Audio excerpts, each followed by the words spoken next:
में पंचम स्कंद में 26 अध्याय और 26वीं जो अध्याय पढ़ोगे उसमें सभी नरकों का वर्णन सुनाया कि कौन कौन से पाप करने से कौन कौन से नरक में जीव को जाना पड़ता है।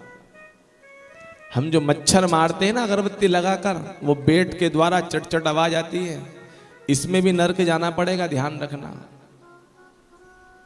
विश्वास नहीं है तो आपके घर में गीता प्रेस की 2 खंड वाली भागवत हो, पूजा भाभी आपकी है ना, घर जाके पढ़ना, 26वीं अध्याय 5वें स्कंद में, उसमें स्पष्ट लिखा है कि खटमल मच्छर मारने वाले को कौन सा नरक मिलेगा।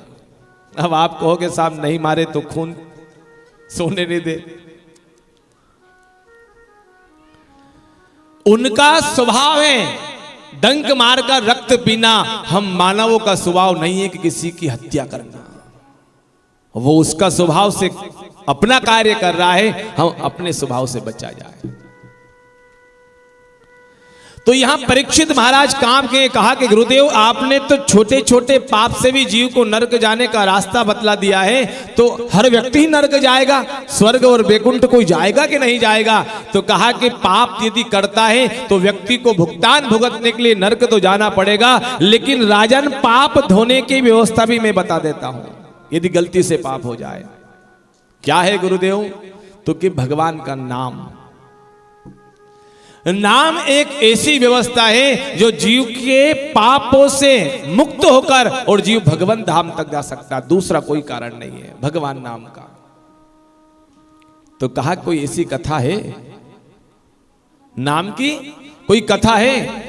और यदि कोई नाम ना जपे तो कहा यदि कोई नाम ना जपे ना राजन, तो अपने घर में रोज 5 यज्ञ भी कर सकती माता बहनें।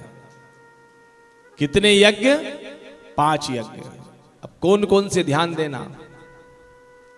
पहला यज्ञ, पहली रोटी बनाए ना, वो अग्नि को जी माना। अब आप कहोगे कि पहले चूल्हा था इसलिए भोग लग जाता था, अब तो गैस चूल्हा है,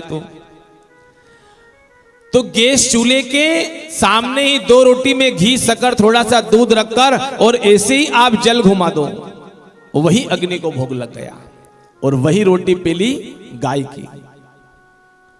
दूसरा यज्ञ, कहीं वृक्षों के पास में चींटियां रहे, वहां सूखा आटा डाल दें तो चींटियों का भंडारा, ये दूसरा यज्ञ हो गया।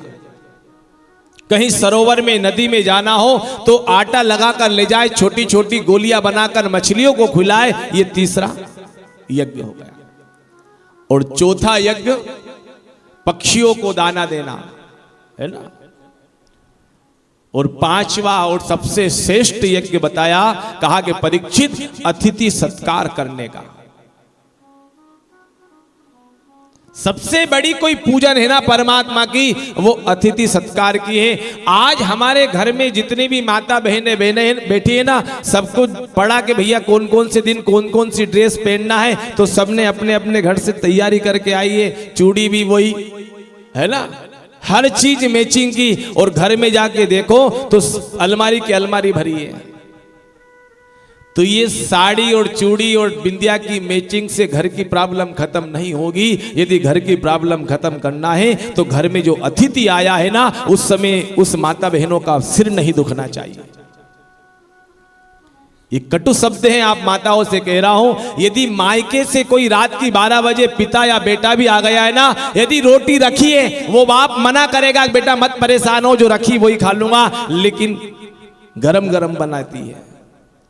और ससुराल से कोई पक्ष का आ गया, रोटी बना रही हो, आप शाम के समय भोजन पक रहा है, उस समय भी कोई एक एक्स्ट्रा आ गया ना ससुराल पक्ष का, तो आप 10 जगह ताने मारोगी पति को।